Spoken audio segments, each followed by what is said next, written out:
Es un placer tenerte acá y creo que es una de las entrevistas más emotivas porque he podido, he estado en silencio, pero he estado observando esa lucha que has tenido.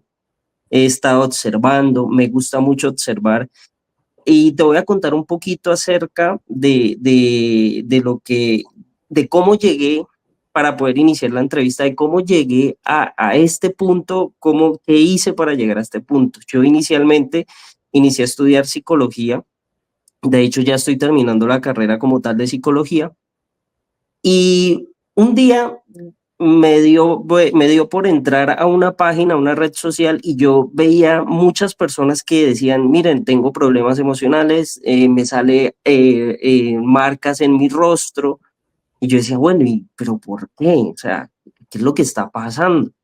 Entonces entro y veo que es una comunidad de lupus, es una comunidad que se llama Viviendo con Lupus, entonces yo, bueno, entonces le di ingresar al grupo y yo dije, bueno, ingresemos. Demoraron como 15 días en aprobar pues para que yo ingresara al grupo y cuando ingreso me encuentro con un mundo totalmente diferente. Curiosamente,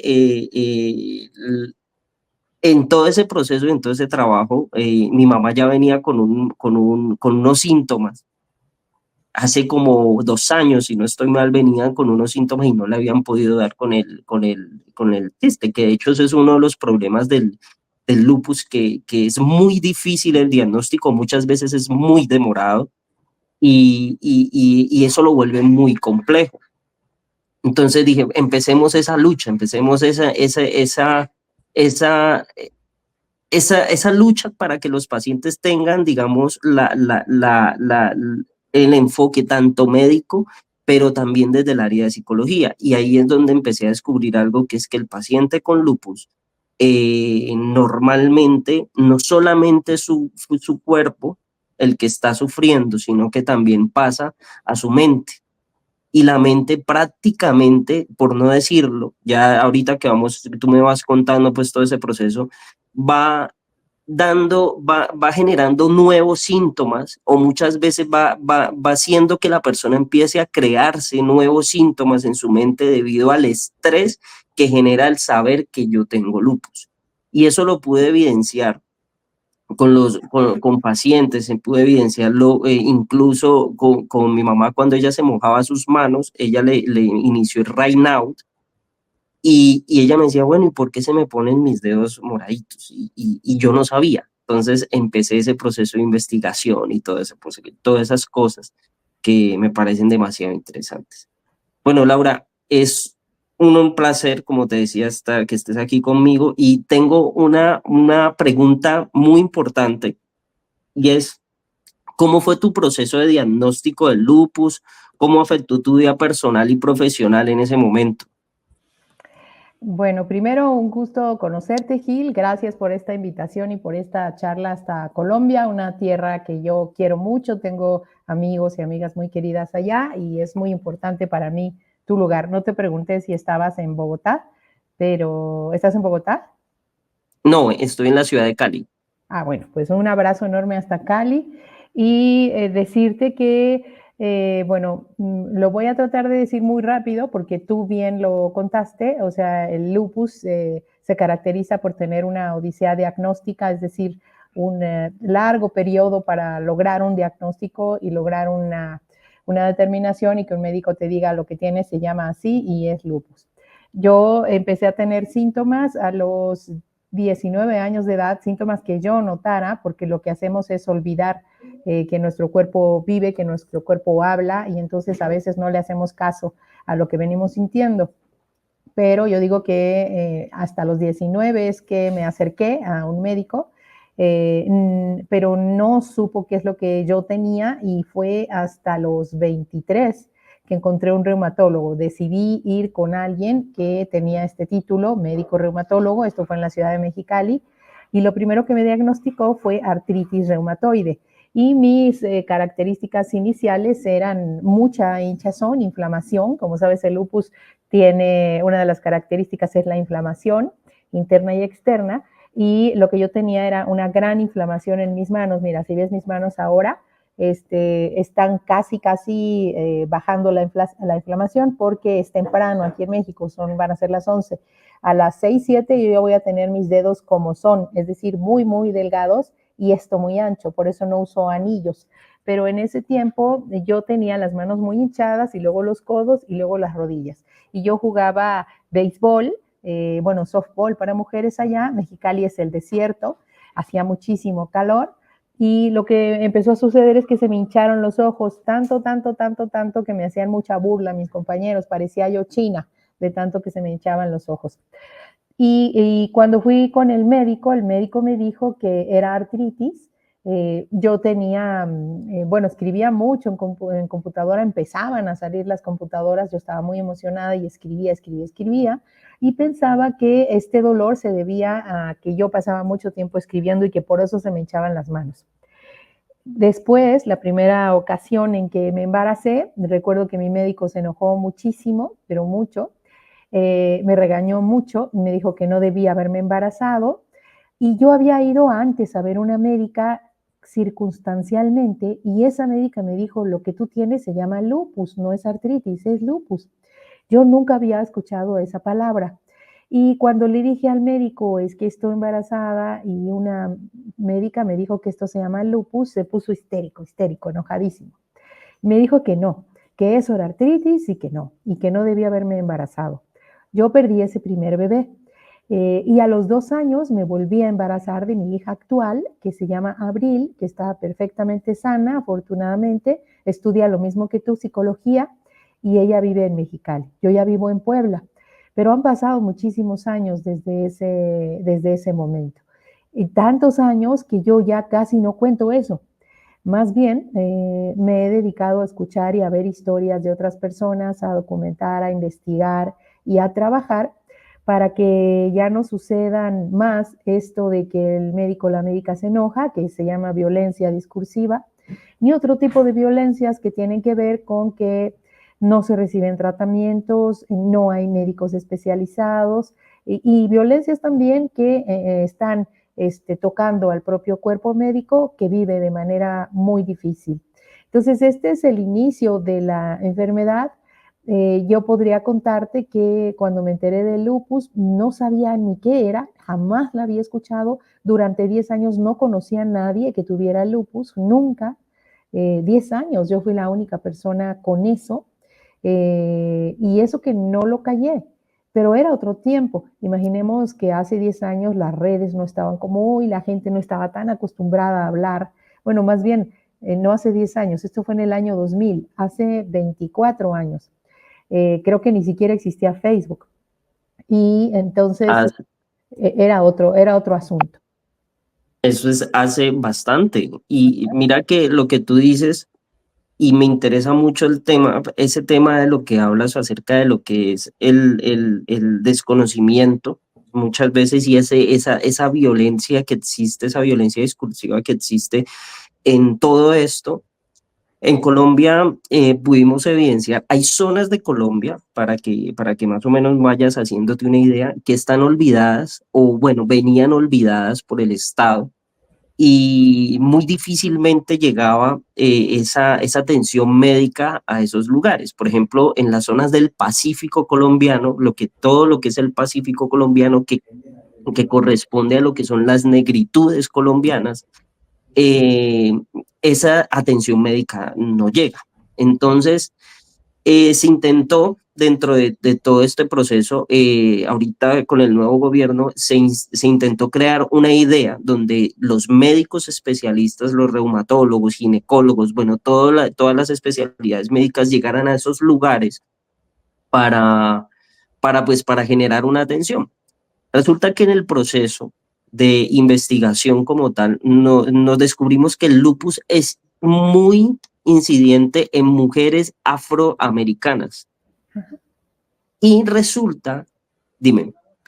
No, es que es así, a nivel mundial, la prevalencia de lupus es 10 de cada 10 personas, 9 son mujeres, da en la edad reproductiva, también en los hombres, es mucho más cruel en las infancias y las adolescencias y suele aparecer más en los fenotipos que son afroafricanos, ¿no? La gente más morena y la gente también indígena es quien más presenta esta enfermedad. Sí, y mira que eso que tú dices, nos encontramos con algo que impacta, y es que sabemos muy bien el tipo de racismo que existe dentro de la sociedad, y aún más vivir en un lugar, por ejemplo, en el Pacífico colombiano, en un lugar donde no llega la salud. Entonces, a mí me surgía esa pregunta, y de hecho todavía hoy me está en mi mente, es cómo una mujer o un hombre que tenga lupus en esos lugares, al final, ¿qué pasa? Al final termina muriendo porque no hay una atención, no hay no, los hospitales, para que me entiendas, muchas veces no tienen ni siquiera cómo tomarte un rayos X. O en otras ocasiones toca sacarlo a las ciudades principales, los pacientes, para poder que reciban esa atención. Y en ese proceso de autorizaciones, de traslados, de todo eso, come demasiado tiempo. Y eso es algo que yo digo, wow, es impactante, porque no eso es la realidad de América Latina. De América Latina, y no, hablemos también de Europa, también, aunque no nos muestren en medios de comunicación, sabemos que en Europa existen sitios que también son olvidados por los estados, y que pues no lo pasan en televisión, y tú sabes que los procesos, los medios manipulan o tienen esa forma de generar un discurso que a la gente no le interese realmente pues lo que está pasando en el mundo. Esta pregunta es muy interesante porque a las personas que nos están escuchando, que tienen sus retos, les va a servir muchísimo esa respuesta que nos des, y es cuáles han sido los mayores retos que has enfrentado al gestionar una enfermedad crónica, pues como el lupus, especialmente en una carrera de alto impacto como la tuya, lo que hay que estar viajando todo el tiempo y todas estas cosas que es tu día a día. Bueno, primero quiero retomar lo que dijiste antes.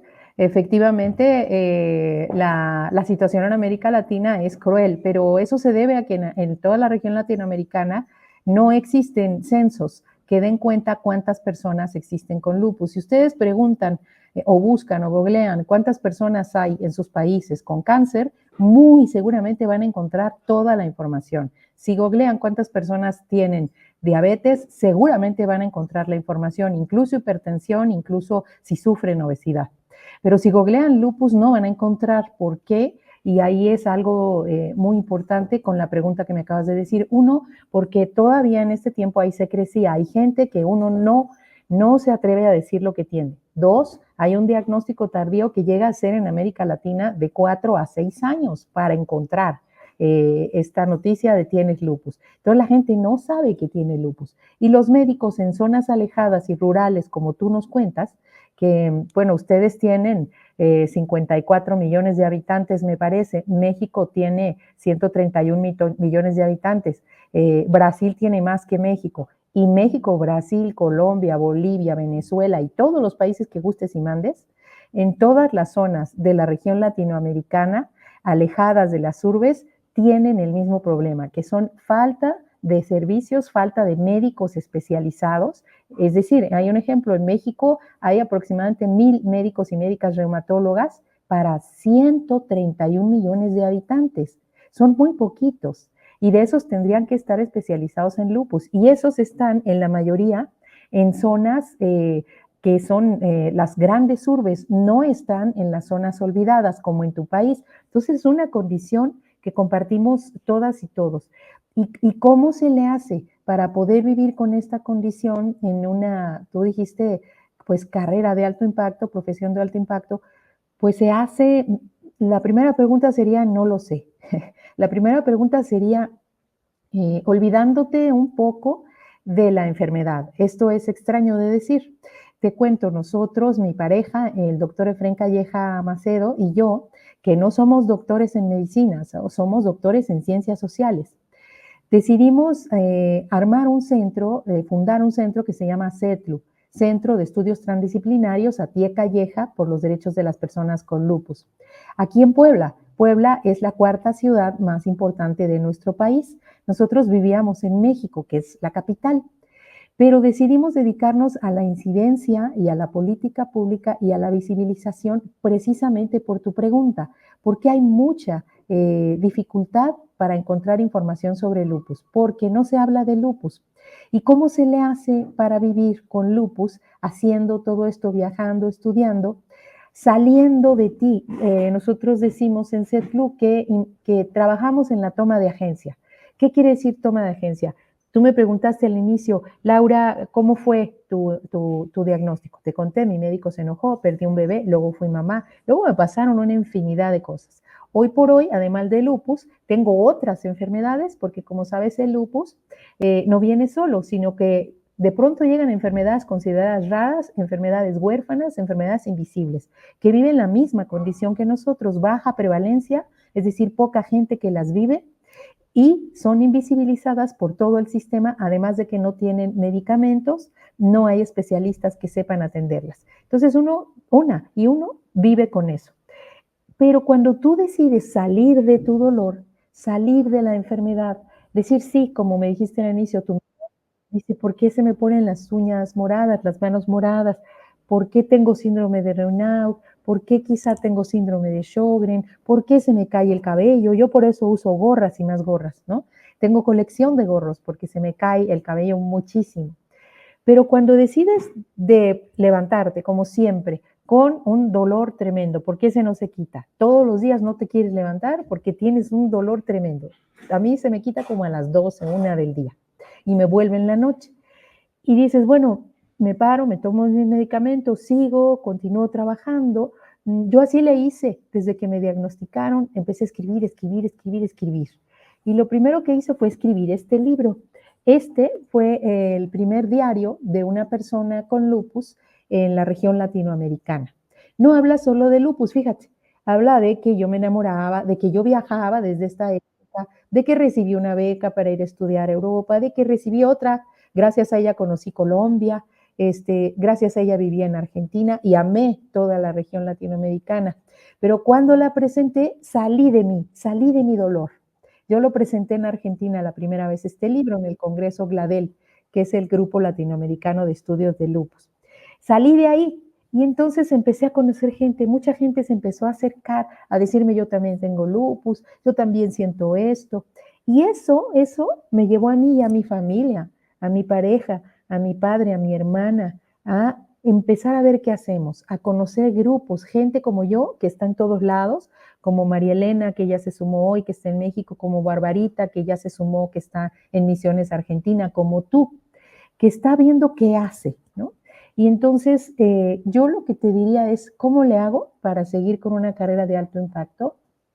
Pensar menos en mí, lo que no significa que no me tome mis medicamentos y que no me cuide, sí me tomo mis medicamentos y sí me cuido, pero pensar más en comunidad, es decir, tomar agencia, salir de mi propio dolor, dejar de estar pensando en mi propio dolor y pensar en qué hace falta en la comunidad y qué puedo hacer yo desde mis saberes, desde mis estudios, para ayudar a que esto cambie y a que la gente no viva lo que yo viví o lo que viven las personas que tú me cuentas y que yo también conozco en muchas zonas alejadas, para que nadie más siga muriendo y para que la gente reciba información en tiempo.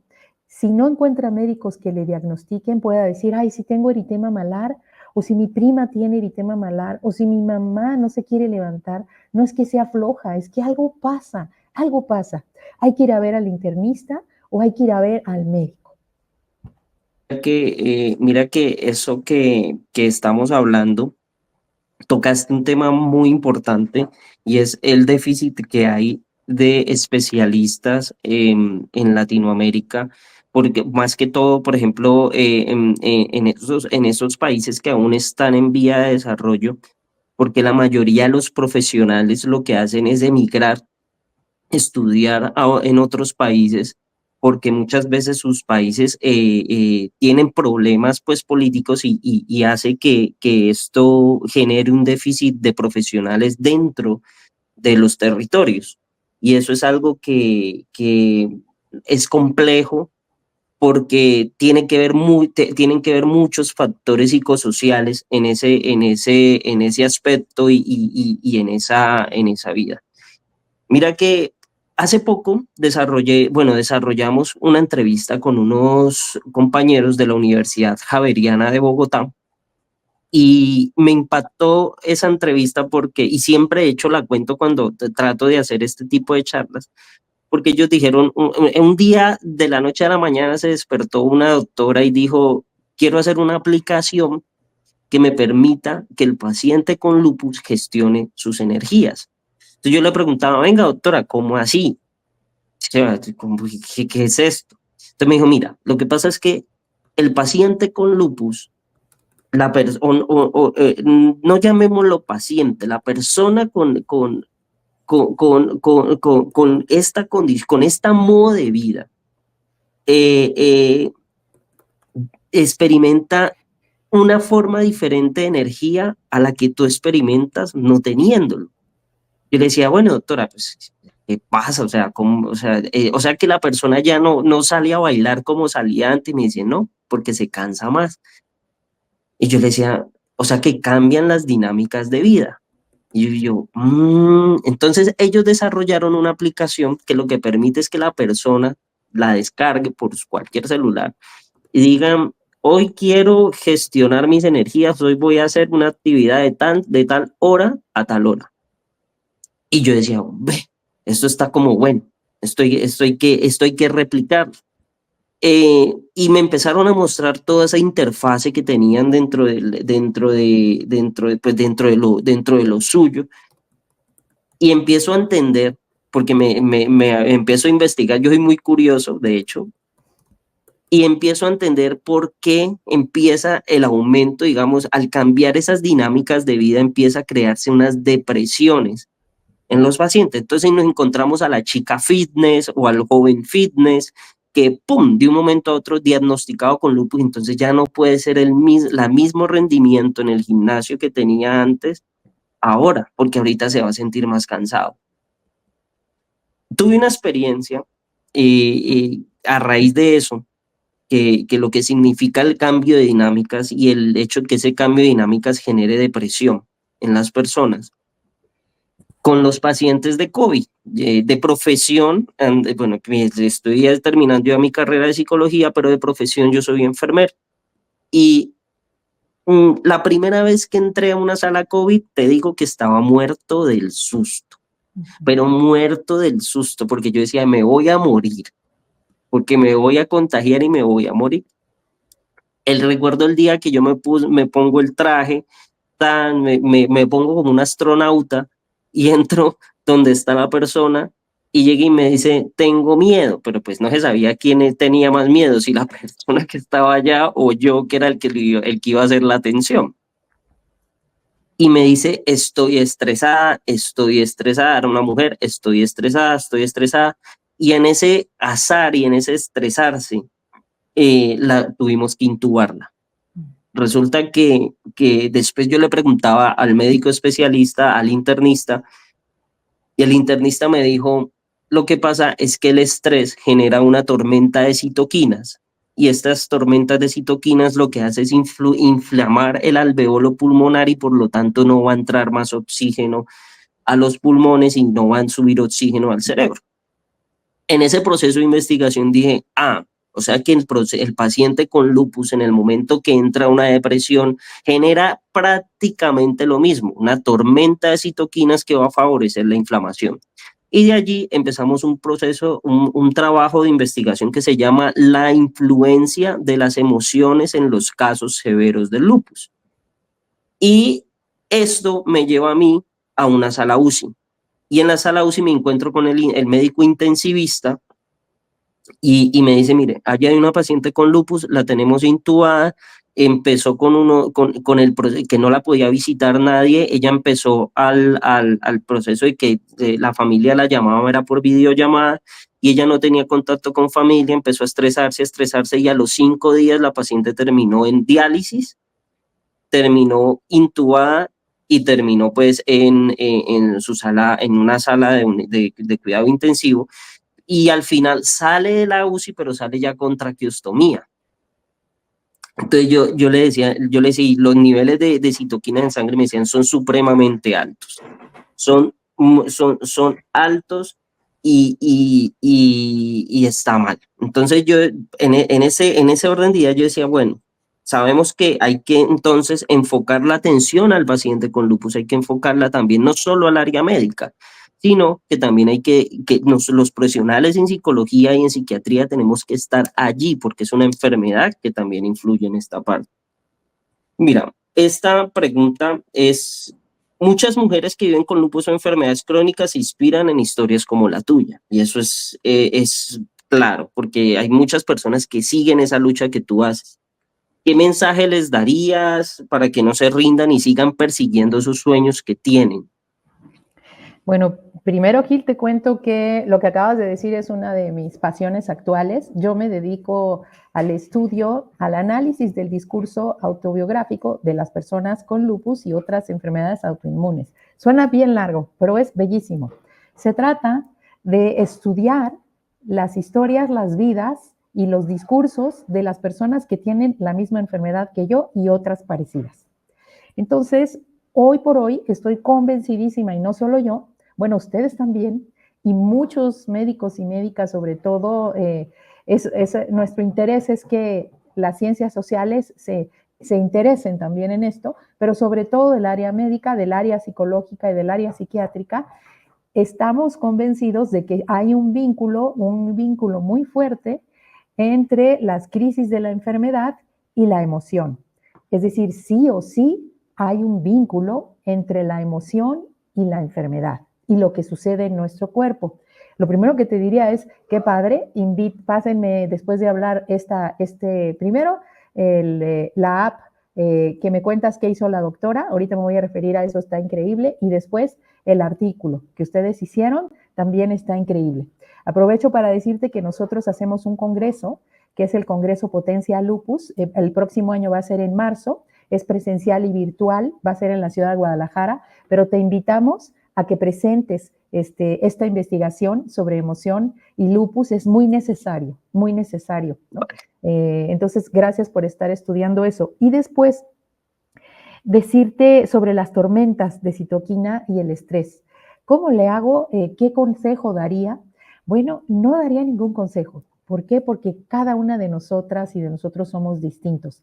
Todos tenemos corporalidades diferentes, maneras de ver la vida distinta. Para nosotros, para mí, una tormenta tremenda quizás será que mañana tengo que presentar una ponencia, ¿no? Pero para alguien la tormenta quizás será tengo que sacar a mi perro a pasear, llueve y hace frío, o tengo que decirle a mi novio que tengo lupus y a lo mejor me deja, o fíjate qué tormenta esta, ya no tengo para comprar mis medicinas. Todo eso, o le tengo que pedir a mi jefe permiso porque tengo que ir al doctor otra vez por cuarta vez en el mes. Todas esas son tormentas emocionales que vivimos a diario y que bien has dicho, son tormentas también que generan reacciones químicas en el cerebro y todo eso no solamente nos inflama, sino nos hace pensar que no somos capaces, que no podemos, que no vamos a ser aceptadas y que nuestra vida se acabó. Tú dijiste ahorita que te dio miedo cuando llegaste en el ambiente de COVID y dijiste me voy a morir. Nosotros todo el tiempo pensamos en la muerte y eso lo tengo documentado. Es decir, la muerte es uno de los temores permanentes en quienes vivimos con lupus. A veces está dormido, como las crisis y como el lobo, que es otro de las metáforas, y a veces se prende, ¿no? Cuando todo está mal en nuestro cuerpo y el cuerpo no nos responde. Quizá el consejo que yo podría dar, que a mí me funciona, más que me consejo que me funciona relajarme, uno. Meditar en las mañanas, de la forma que sea, o guardar silencio durante unos 5 minutos antes de levantarme en la cama, de la mano con mi pareja, que eso es algo que tengo que hacer, que hago, que es un privilegio tomar la mano de mi pareja y meditar, o ayudarme de alguna app, de YouTube, de Spotify, de lo que sea, y meditar con alguna meditación guiada. Me ayuda mucho. Dos, creer que puedo hacer todo Y esto puede sonar ridículo, pero creer que puedo nadar, creer que puedo invitar a muchas personas a que naden con nosotras, con lupus, y que lo hagan, porque lo hacen. Hacemos una abrazada por los derechos de las personas con lupus cada año, y que es un evento hermosísimo, y les vamos a invitar si ustedes quieren. Creer que puedo estudiar y olvidarme de que tengo la enfermedad. Me ayuda eso, creer que puedo, meditar todas las mañanas y olvidarme de que tengo la enfermedad, olvidarme de que no tengo cabello, olvidarme de que hoy amanecí muy inflamada, pero jamás olvidarme de seguir las indicaciones de mi médica. Jamás, jamás. Puedo ir a que me den masajes, puedo tomar algún té, pero jamás olvidarme ni dejar el tratamiento. Eso es lo que yo hago y eso es lo que a mí me ha funcionado siempre. Y también escribir. Cuando me enojo mucho, cuando estoy desesperada, cuando tengo mucho miedo, escribo y leo. Esas son puertas de salvación para mí. Te hago una pregunta. Ahora tú me mostraste un libro y de hecho yo lo estaba, yo ahorita que está, bueno, qué día que estaba leyendo lo que me mandaste para poder conocerte un poco más. ¿Ese libro yo lo puedo conseguir acá en Colombia? Sí, bueno, no. Creo que lo puedes conseguir. Tenemos dos libros, mira, que este fue Calvé Brillante.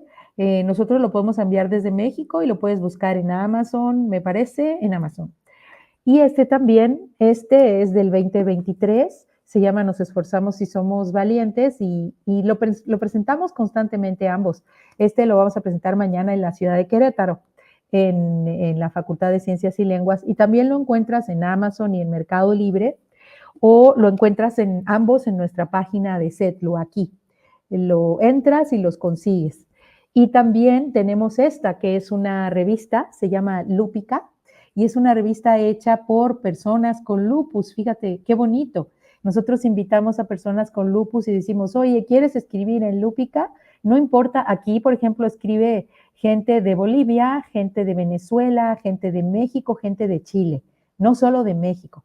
Y esta revista explica historias de personas como yo. Esta es una foto de la marcha por los derechos de las personas con lupus de Fren Calleja, mi pareja, sino también con médicos y médicas.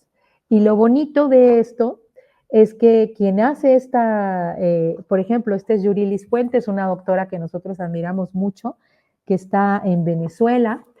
Hay personas que están entrevistando a médicos y a médicas y no importa, esto es importantísimo, que tú seas, y me voy a referir a algo, paciente, entre comillas. Mira, esta es otra entrevista que yo le hice al doctor Bernardo, que es el presidente de Gladel y que también es un amigo querido.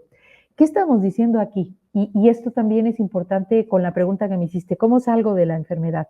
Cuando te dicen, eres paciente, te vas a morir, tu cuerpo le va a pasar esto, esta enfermedad que tú vives, tu sistema autoinmune en lugar de protegerte te ataca. Todo eso te coloca, quiebra tu identidad. Toda mi investigación doctoral la hice sobre ese término. La identidad se quiebra, se rompe. Y entonces todo lo que tú eras ya no sirve. Tú crees que ya no sirve. Y tu discurso pasa de yo puedo a ya no puedo, a soy inútil, a no sirvo, porque estamos en una sociedad capacitista, en que si tú no eres superwoman o superhombre, pues no funcionas, ¿no? Pero no es así la vida. Entonces, todo este tipo de trabajos que hacemos y el activismo que hacemos, lo que invita es a dejar de ser paciente, a mí me gusta mucho decirlo así, para volverte impaciente. ¿Qué quiere decir? Que antes de que seamos pacientes, somos Laura, somos Gil, somos Barbarita, somos Dulce. Y somos personas con una historia. Entonces a nosotros nos gusta decir, somos personas con lupus, ¿no?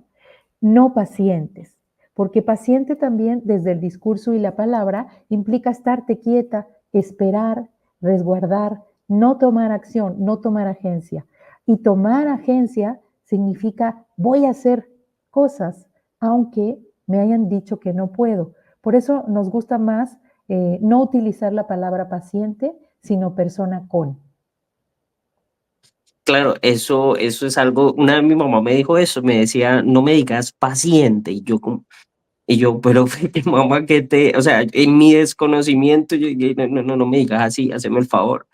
Y me regañó, y yo decía, bueno, Dios mío, pues, y ahí entendí ese pequeño punto. Mira, ya para finalizar, y es algo que me gustaría preguntarte es, ¿cómo ves el futuro de las políticas de salud en América Latina, particularmente para enfermedades crónicas como el lupus? ¿Y cuál sería tu mayor deseo para mejorar la vida de estas mujeres y hombres afectados por la enfermedad?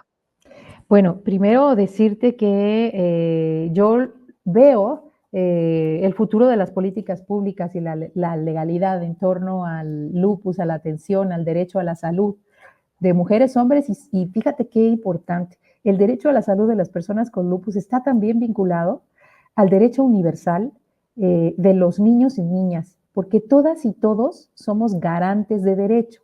Eso quiere decir que todas y todos, no importa si nacieron, como tú nos cuentas, en las zonas cerca del mar, aquí en las zonas serranas, en las zonas de las fronteras, en las zonas más pobres o en las más ricas, no importa si somos personas que llegamos a tercero de primaria, que no fuimos a la escuela o que tenemos doctorados, no importa, todas y todos somos garantes de derecho. Eso quiere decir que todas y todos podemos exigir al Estado que nos proporcione medicamentos, tratamientos y servicios de salud. Entonces, yo cuando me preguntas cómo ves el futuro de las políticas públicas y la legalidad, yo agregaría legalidad. Yo lo veo esperanzador y muy difícil. Es decir, esperanzador porque noto que cada vez más en la región latinoamericana y en México estamos enterándonos de que existen leyes, en tu país también, de que existen médicos especializados, de qué trata nuestra enfermedad, cómo podemos cuidarnos y cómo podemos allegarnos lo necesario para seguir viviendo y ayudar a otras y a otros. ¿Cómo podemos hacerle para que los medicamentos se aprueben en nuestras aduanas y lleguen a tiempo? ¿Cómo podemos hacerle para ir con un juez y decirle, el Estado no me ha dado el Plaquenil que vale tanto, el Imurán que vale tanto, este medicamento que requiero para que mi riñón siga viviendo y para no morir de nefritis lúpica? Necesito que el Estado me lo dé. Entonces, cada vez habemos más personas que hablamos de eso. Desde ahí yo veo el futuro prometedor. ¿Y por qué lo veo muy difícil? Porque hay que hacer un largo trabajo constante de acercarse a las cámaras, a los congresos, a los medios de comunicación, no solo el 10 de mayo, que es el Día Mundial del Lupus, sino todo el año. Hay que hacer un trabajo constante, ya sea desde tu casa como tú, Gil, con los vecinos, reunir a la gente, hacer panfletitos, hablar desde el TikTok, desde donde se pueda, pero hablar y pedir. Entonces, lo veo difícil porque en la medida en que nosotras, como personas con lupus y nuestras familias, no nos involucremos en los movimientos que existen y no tomemos parte en los llamados, por ejemplo, aquí en México estamos haciendo un llamado desde el 2015 por los derechos de las personas con lupus. En este libro viene un decálogo por los derechos de las personas con lupus, que ya se ha convertido en iniciativa de ley. La iniciativa de ley se metió el año pasado al Congreso, en febrero de este año al Congreso, y seguimos en ello. Es decir, necesitamos todas y todos involucrarnos y en esa medida será menos difícil. Y te voy a decir algo, aunque no lo creas, España también está trabajando porque cada vez más haya derechos. Hay países en la región latinoamericana como Argentina, como Chile, que nos llevan avance, pero el resto de los países podemos aprender de esas experiencias y trabajar en que cada vez se logren cumplir más y mejor los derechos de las personas que vivimos con lupus y otras enfermedades autoinmunes, raras, huérfanas, que también vivimos y que tienen bajas prevalencias. Bueno, estoy realmente agradecido por compartir y darme un poquito de tu tiempo y de tu conocimiento, porque esto es necesario que se multiplique, que ellos vean que realmente hay gente que está luchando por ellos, porque muchas veces las personas al no conocer dicen no estoy solo dentro de todo este proceso y si la persona en este momento que está viendo, digamos, nuestro video, siente eso, sepa que no está solo, hay personas que están luchando todos los días por esos derechos, están hablando aquí, están hablando allá, pero están allí luchando. Hay gente que todos los días se levanta y dice, ¿yo qué hago? ¿Qué tengo que hacer? ¿Qué hago? ¿Cómo puedo eh, eh, aportar algo? Y hay un libro para que finalicemos, y es este libro que se llama El libro de la alegría de Desmond Tutu y Dalai Lama. Y él dice algo que cuando compartimos el dolor, cuando compartimos algo en común, ya dejamos de sentirnos solos, porque ya estamos básicamente diciendo somos una comunidad grande. Así que Laura, demasiado agradecido contigo. Gracias por estar aquí en este live y un abrazo. Un gran abrazo desde México, Gil. Pues abrazos a ti y a tu madre, que no me dijiste cómo se llamaba ni qué edad tenía. Se, se llama Clara.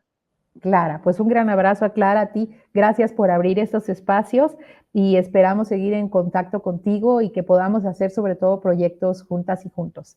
Bonito Vale, día. chao, que estés bien. Bye bye, Gil.